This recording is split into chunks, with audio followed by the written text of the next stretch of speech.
क्यों पिया कृष्ण ने राधा के पैरों का चरणामृत।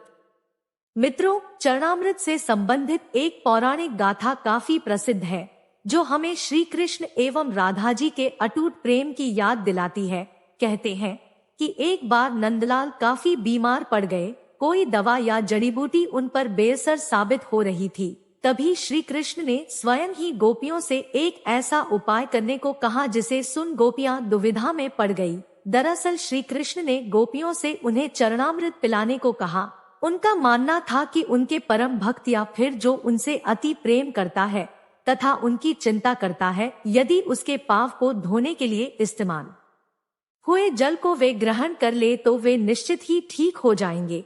लेकिन दूसरी ओर गोपियां और भी चिंता में पड़ गई। श्री कृष्ण उन सभी गोपियों के लिए बेहद महत्वपूर्ण थे।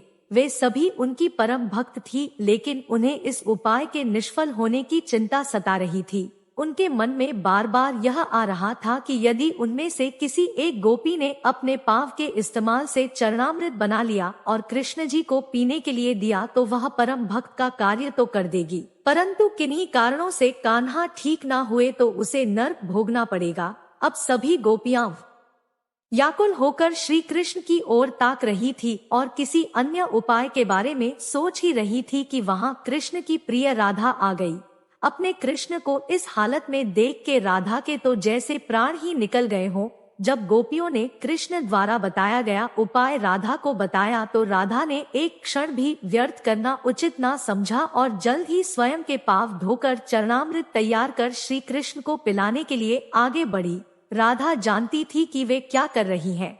जो बात अन्य गोपियों के लिए भय का कारण थी, ठीक वही भय राधा को भी मन में था, लेकिन कृष्ण को वापस स्वस्थ करने के लिए वह नर्क में चले जाने को भी तैयार थी।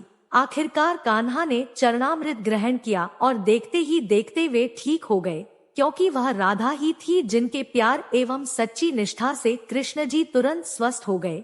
अपने कृष्ण को निरोग देखने के लिए राधा जी ने एक बार भी स्वयं के भविष्य की चिंता ना की और वही किया जो उनका धर्म था। बोलो जय श्री कृष्ण। राधे राधे।